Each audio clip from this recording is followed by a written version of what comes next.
प्रिय विद्यार्थियों, मैं त्रिलोकी सिंह। मेरा आप सबको नमस्कार। लास्ट क्लास में हम लोगों ने अपने पेपर मापन क्रियात्मक शोध और नवाचार के प्रथम बिंदु शोध का अर्थ, प्रकार, उद्देश्य, आवश्यकता एवं महत्व में शोध के अर्थ पर कुछ विचार साझा करने का प्रयास किया था, जिसमें शोध का अर्थ, उसके समानार्थक शब्द, उसकी परिभाषा, इसकी शोध की प्रक्रिया में क्या होता है, बेसिक बिंदु, उसके आगे डिफाइन करने के बाद आज हम कुछ अग्रिम बिंदुओं पर चर्चा करने का प्रयास करेंगे, जिसमें प्रथम है शोध की प्रकृति। शोध की प्रकृति को हम कुछ पॉइंट्स में डिस्कस करने का प्रयास कर रहे हैं, जैसे मैंने पहले बिंदु पर रखा हुआ है इसको। शोध या अनुसंधान एक उद्देश्यपूर्ण, सुव्यवस्थित बौद्धिक प्रक्रिया है जिसके द्वारा किसी सैद्धांतिक एवं व्यवहारिक समस्या के समाधान का प्रयास किया जाता है।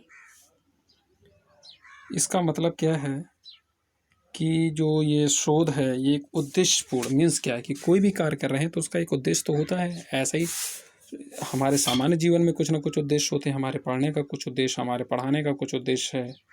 तो इसी तरीके से शोध का भी एक प्रॉपर कोई ना कोई उद्देश्य है, ताकि मीन्स क्या हो सकता है, वो किसी भी प्रिंसिपल का प्रतिपादन हो सकता है किसी प्रिंसिपल की व्यवहारिकता चेक की जा रही हो सकता है कोई तत्काल समस्या है, उसका समाधान खोजा जा रहा है। इसी तरीके से उद्देश्यपूर्ण व्यवस्थित बौद्धिक प्रक्रिया के द्वारा हम किसी सिद्धांत या व्यवहारिक समस्या के समाधान का प्रयास करते हैं। इसी प्रकार इसको दूसरे सब पॉइंट में हमने इसको रखा है, शोध द्वारा या तो किसी नए तथ्य, विधि, सिद्धांत या वस्तु की खोज की जाती है, तो किसी प्राचीन का नवीनीकरण किया जाता है। थर्ड पॉइंट में रखा है हमने, यह एक तर्कपूर्ण एवं वस्तुनिष्ठ प्रक्रिया है, इसका परिणाम व्यक्तिगत पक्षपात से मुक्त होता है। जब हमने पक्षपात से मुक्त की बात की तो वो ऑब्जेक्टिविटी बेस आ गया। मीन्स क्या है कि जो शोध की प्रक्रिया में हम जो आंकड़े इकट्ठा करते हैं, उसमें जो शोध करता है उसका व्यक्तिगत व्यू शामिल नहीं होना चाहिए उसके रिजल्ट्स में। इसीलिए हम प्रयास ये भी करते हैं कि जब हम आंकड़े कलेक्ट करते हैं तो हम उनको क्वांटिफाई करने का प्रयास करते हैं, ताकि उसमें उसके व्यक्तिगत थॉट्स को शामिल होने का मौका ना मिले। चौथा पॉइंट है, शोध की प्रक्रिया में प्राथमिक अथवा द्वितीयक स्रोतों से प्राप्त आंकड़ों से नए ज्ञान की प्राप्ति की जाती है। मीन्स क्या है यहाँ पे प्राथमिक और द्वितीयक स्रोत? मीन्स क्या है कि जब किसी भी समस्या के समाधान को हम खोज रहे हैं तो या तो हम उसके बारे में जो डाटा लेते हैं या तो उस व्यक्ति विशेष से डायरेक्ट लेते हैं जिससे संदर्भित वो समस्या है, या तो जानकारी हम उससे जुड़े हुए लोगों से बटोरते हैं। तो यहाँ पे यदि हम डायरेक्ट कोई डेटा ले रहे हैं जिस व्यक्ति से समस्या वो संदर्भित है, तो उसको प्राथमिक स्रोत कहा जाता है।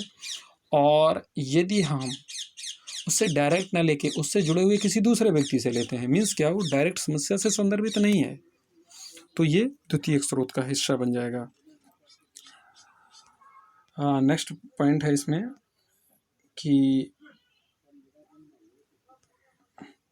इसकी प्रक्रिया में जटिल घटनाक्रम को समझने के लिए विश्लेषण विधि का प्रयोग किया जाता है। इस विश्लेषण के लिए परिकल्पनाओं का निर्माण एवं परीक्षण किया जाता है। अनुसंधान की प्रक्रिया में हम जब आंकड़े इकट्ठे करते हैं या तो उनके रिजल्ट्स निकालते हैं, उसका कुछ निष्कर्ष निकालते हैं जो संक्षेप में सारांश निकलता है, बाद में उसको जनरलाइज किया जाता है। तो उस पर यहाँ तक पहुँचने के लिए पहले हम उससे समस्या संदर्भित कुछ एक लेआउट मस्तिष्क में बनाते हैं, कॉन्सेप्ट में बनाते हैं कि वहाँ तक पहुँचना है तो कैसे पहुँचेंगे, तो उसके संदर्भित में कि आगे होगा क्या, अंत में निकलेगा क्या, तो उसको परिकल्पनाओं के बेस में भी लिख लेते हैं, जैसे अनुमान लगाना कहते हैं। मीन्स क्या है कि यदि हम पढ़ाई कर रहे हैं तो अनुमान हमारा क्या है कि हम शिक्षक या शिक्षिका बनेंगे, यदि हम मेडिकल की पढ़ाई कर रहे हैं तो हम क्या डॉक्टर बनेंगे, बीटेक कर रहे हैं तो हम इंजीनियर बनेंगे। तो ये हमारा अनुमान है। बाद में हम बीटेक करने के बाद एसएससी सीजीएल से इंस्पेक्टर बन जाते हैं, या आईएएस बन जाते हैं, या पीसीएस बन जाते हैं, या कुछ एक डॉक्टर आईएएस बन जाता है, या डॉक्टर घर पे बैठता है किसानी करता है, या इंजीनियर किसानी करता है, कुछ भी ऐसे। इसका नेक्स्ट पॉइंट है शोध द्वारा प्राप्त ज्ञान को सत्यापित किया जा सकता है क्योंकि इसके अंतर्गत किया गया निरीक्षण नियंत्रित एवं वस्तुनिष्ठ होता है। बिल्कुल ओके। इसका नेक्स्ट पॉइंट है शोध के परिणाम अवलोकित अनुभवों अथवा अनुभविक प्रमाणों पर आधारित होते हैं। क्या मतलब हुआ अवलोकित अनुभव या अनुभविक प्रमाण? मीन्स क्या है कि जो शोध के परिणाम हैं, क्योंकि हम डाटा जो लेते हैं वो या तो प्रत्यक्ष लेते हैं या अप्रत्यक्ष लेते हैं। मीन्स क्या है कि वो डेटा हमारे पास कलेक्ट होता है, उनके हम डायरेक्ट एक्सपीरियंसेस लेते हैं। मीन्स क्या कि उनका हम स्वयं विश्लेषण करते हैं और उसका रिजल्ट निकालते हैं। या तो वो डेटा हमारे सामने प्रत्यक्ष रूप से होता है, यदि हम डेटा जो ले रहे हैं हम उसका डॉक्यूमेंटेशन कर रहे हैं तो भी हमारे लिए वो अनुभविक है। और यदि हम किसी चीज़ को डायरेक्ट देख रहे हैं, उसका डेटा कलेक्ट नहीं कर रहे हैं, सिर्फ उसके एक्सपीरियंसेस ले रहे हैं, तो वो भी हमारे लिए डायरेक्ट सीधे प्रमाण है। तो शोध की प्रक्रिया में दोनों प्रकार के डेटा चलते हैं और फाइनली जो हम प्रत्यक्ष ऑब्जर्व करते हैं उसका भी अंततः डॉक्यूमेंटेशन करते हैं। तो जो शोध के परिणाम हैं तो इन्हीं एक्सपीरियंसेस पे आधारित होते हैं। शोध कार्य की पुनरावृत्ति की जा सकती है। अब हम आगे बढ़ते हैं इसके नेक्स्ट पॉइंट पे, शोध के प्रकार। सामान्य उद्देश्यों के आधार पर शोध को 3 प्रकारों में बांटा गया है, जिसमें पहला है मौलिक शोध, जिसको फंडामेंटल रिसर्च भी कहते हैं, इसको आधारभूत शोध भी कहते हैं, इसको बेसिक रिसर्च भी कहते हैं। दूसरा है प्रयुक्त या व्यवहारिक शोध, इसको अप्लाइड रिसर्च कहते हैं। और तीसरा है क्रियात्मक शोध, इसे एक्शन रिसर्च कहते हैं। यहाँ मौलिक शोध से तात्पर्य ऐसे शोध कार्य से है जिसमें किसी भी नए सिद्धांत या नियम का प्रतिपादन किया जाता है, या कोई भी चीज़ जो अस्तित्व में नहीं थी या मानव जाति के सम्मुख प्रत्यक्ष नहीं थी, उस चीज़ को खोजना मौलिक शोध का हिस्सा है। मीन्स क्या है कि उस नियम या सिद्धांत से संपूर्ण मानव जाति परिचित नहीं थी। मीन्स वो मूल है, बेस है। प्रयुक्त या व्यवहारिक शोध। प्रयुक्त या व्यवहारिक शोध का मतलब है कि वह शोध प्रक्रिया जिसके द्वारा मौलिक शोध के द्वारा जो प्राप्त नियम या सिद्धांत हैं उसका व्यवहारिक आउटपुट क्या है। अर्थात इस प्रकार हम कहें कि इस प्रकार के अनुसंधान कार्य के द्वारा या शोध कार्य के द्वारा जो ऑलरेडी ज्ञात सिद्धांत हैं, तथ्य हैं या सत्य हैं, उनका प्रयोग करके किसी उपयोगी वस्तु या प्रक्रिया का विकास किया जा सकता है। जैसे हम समझने का प्रयास करें, जैसे थॉर्नडाइक के जो नियम हैं, थॉर्नडाइक के प्रतिपादन के पहले वो नियम तो सृष्टि में थे लेकिन हम नहीं जान रहे थे उसको इन नामों से। अब वो नियम आए तो वो मौलिक शोध का हिस्सा बने, लेकिन अब थॉर्नडाइक के किसी एक नियम की कक्षा में व्यवहारिकता क्या है, अगर इसको आइडेंटिफाई करने के लिए हम कुछ विद्यार्थियों को सेलेक्ट करें और उसके बाद उनसे उनका ओपिनियन लें, तो वो जो रिजल्ट आएगा वो व्यवहारिक शोध का हिस्सा बनेगा। तीसरा है क्रियात्मक शोध। क्रियात्मक शोध को एक्शन रिसर्च भी कहा जाता है। एक्शन मीन्स क्रिया। इसका मतलब है ये कब किया जाता है, यह शोध तब किया जाता है जब कोई तात्कालिक या स्थानीय प्रकृति की समस्या उत्पन्न हो जाए। इस प्रकार से जब ये स्थानीय प्रकृति की कोई समस्या, जैसे कक्ष में हम नोटिस करें कि जब हम क्लास में पढ़ा रहे होते हैं तो विद्यार्थी अटेंशन क्यों नहीं लेते हैं, या हम गौर करें कि किसी दूसरे शिक्षक के क्लास में विद्यार्थी अटेंशन बहुत ज़्यादा देते हैं, तो ऐसी समस्या को जानने का प्रयास करें तो हम एक ओपन क्वेश्चनेयर बनाएं या किसी दूसरे टीचर से कहें और आप लोगों के व्यू को जानने का प्रयास करें, तो आप लोग इनडायरेक्टली बता सकते हैं कि ये कारण है फला टीचर की, या आपकी क्लास में इंटरेस्ट इस वजह से नहीं आता। तो कोई भी ऐसी तत्कालिक समस्या बने तो उसका जो समाधान होगा वो क्रियात्मक शोध के माध्यम से होगा।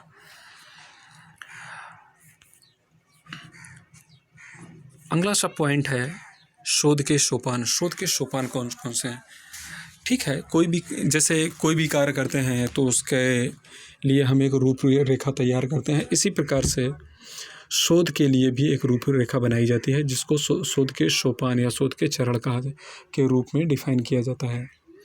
तो जो शोध क्रिया है, उसके सोपानों का प्रथम जो है पॉइंट है वो है शोध समस्या का चयन।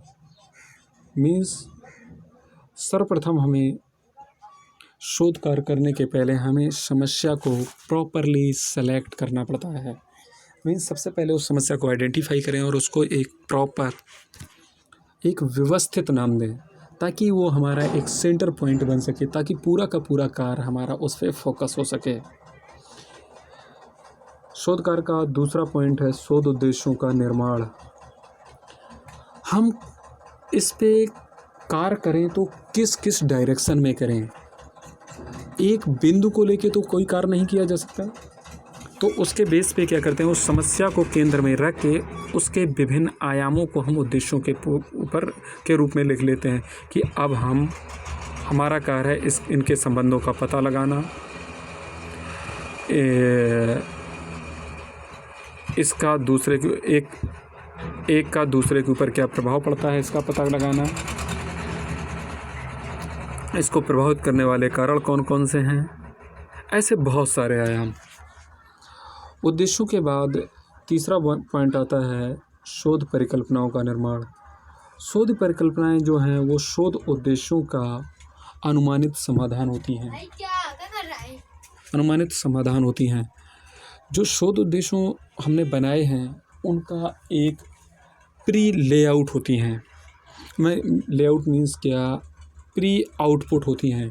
हम गैस करते हैं कि जब हम आगे फाइनली काम करके संपन्न करेंगे उसको तो ये रिज़ल्ट आएगा। बाद में अलग विषय है वो आता है या नहीं आता है। चौथा है प्रतिदर्श चयन। प्रतिदर्श चयन का यहाँ पे मतलब है कि जो हम काम करने जा रहे हैं उस काम के आंकड़ों को सेलेक्ट करना। उस काम के आंकड़े कुछ सैंपल्स से निकलेंगे। सैंपल्स मीन्स जिनसे संदर्भित वो समस्या है, तो वो यूनिट्स, वो लोग या वस्तुएं, उनको हम सेलेक्ट करते हैं, फिर उनसे उनके बारे में जानकारी बटोरते हैं, या हम यदि व्यक्ति होते हैं तो उनके बारे में ओपिनियन उनका जानना। यहाँ पे मैं एक वस्तु शब्द को प्रयोग कर गया हूँ तो वो गलत है। प्रतिदर्श चयन के रूप में है जिनसे संदर्भित समस्या होती है उन व्यक्तियों के कुछ सैंपल ले लेते हैं। उन सैंपल से फिर उनके परसेप्शंस, व्यूज़ ले लिए जाते हैं आंकड़ों के रूप में। कोई टूल होता है जैसे क्वेश्चनेयर है, शेड्यूल है, तो फिल करवा लिए जाते हैं और उसके बाद वो जो आंकड़े आते हैं उन आंकड़ों को प्रदत्त भी कहते हैं। उनका बाद में फाइनली एनालिसिस किया जाता है और उन एनालिसिस को करके फाइनली रिजल्ट निकाला जाता है। वो जो निष्कर्ष आता है या रिजल्ट आता है या परिणाम आता है, उन परिणामों का बाद में हम ये देखते हैं कि सामान्यीकरण कर देते हैं। यदि सैंपल्स की संख्या ज़्यादा होती है तो अमूमन उनका सामान्यीकरण सहजता से हो जाता है। इस प्रकार हम फाइनली पहुंच सकते हैं उस क्या बोलते हैं निष्कर्ष पे कि इसके मूल रूप से उद्देश्य क्या हो सकते हैं शोध के। तो हमने इतना चर्चा किया तो उनके बेस पे कुछ शोध के उद्देश्य निकल के आते हैं। जैसे है कि कोई भी घटना है, शोध के माध्यम से उसके बारे में अच्छे से समझ सकते हैं, अच्छे से जानकारी बटोर सकते हैं। किसी भी व्यक्ति या वस्तु, स्थान या समूह की परिस्थिति है उसकी विशेषताओं की जानकारी प्राप्त की जा सकती है। दो या दो से अधिक चर हैं, व्यक्ति हैं, उनके मध्य संबंध हैं, उनके बारे में जानकारी प्राप्त की जा सकती है। कार्य कारण संबंध हैं, उसके बारे में भी परीक्षण किया जा सकते हैं। कोई भी नियम है उसका सामान्यीकरण कैसे किया जाए या किन परिस्थितियों में किया जाए, इसका भी इससे एनालिसिस किया जा सकता है। शोध के माध्यम से किसी नियम या सिद्धांत का स्पष्ट प्रतिपादन किया जा सकता है। शोध के माध्यम से किसी नियम या सिद्धांत की व्यवहारिकता को भी चेक किया जा सकता है। तत्परिस्थिति में उत्पन्न हुई किसी भी समस्या के समाधान को खोजा जा सकता है। किसी क्षेत्र विशेष के विकास के इतिहास, परिवर्तन या स्थिति का भी अध्ययन किया जा सकता है। इस प्रकार हम कह सकते हैं कि शोध कार्य जो है वो अन्य सामाजिक क्षेत्रों के साथ साथ शिक्षा के लिए भी उतना ही आवश्यक है, क्योंकि शोध कार्य की प्रक्रिया, क्योंकि हम लोग पढ़ने लिखने वाले लोग हैं और व्यवहारिक जीवन में हम लोगों को क्या पता कल की परिस्थिति में कहाँ पे कैसा क्या कार्य करना पड़े, तो इस सिचुएशन में हम लोगों की जिम्मेदारी भी बढ़ेगी। तो एक शिक्षित व्यक्ति के लिए ये रिस्क और भी बड़ी जिम्मेदारी हो जाती है कि वो इस टाइप की किसी भी आने वाली किसी भी समस्या के समाधान तक पहुंचने की उसके अंदर प्रवृत्ति हो। शोध की आवश्यकता इसलिए और भी ज़्यादा है क्योंकि लगातार परिवर्तनीय संसार में व्यवहारिक समस्याओं का निरंतर जन्म हो रहा है। जैसे इस समय कोरोना आ गई, यदि शोध कार्य की प्रक्रिया पे शोधार्थी आगे ना बढ़ें या स्टेक होल्डर्स जो भी हैं वो आगे ना बढ़ें तो कोरोना से क्या हम निजात पा सकेंगे क्या? इस समय देखिए डॉक्टर्स कितना काम कर रहे हैं लगातार, विभिन्न लैब्स में अलग अलग क्षेत्र में देश के कोने कोने में या दूसरे देशों में लगातार कार्य चल रहा है। फाइनली इंडिया आज उस स्टेज में पहुंच भी रहा है जहां पे कम से कम मौतों की संभावना बन रही है। तो इस प्रकार से शोध की आवश्यकता एवं महत्व को हम समझ सकते हैं। और आज के इस लेक्चर के लिए मैंने इतना ही कंटेंट सम्मिलित किया था इसमें, और अगले सब पॉइंट के लिए हम लोग अगले लेक्चर में फिर से मिलेंगे। धन्यवाद। Thank you very much.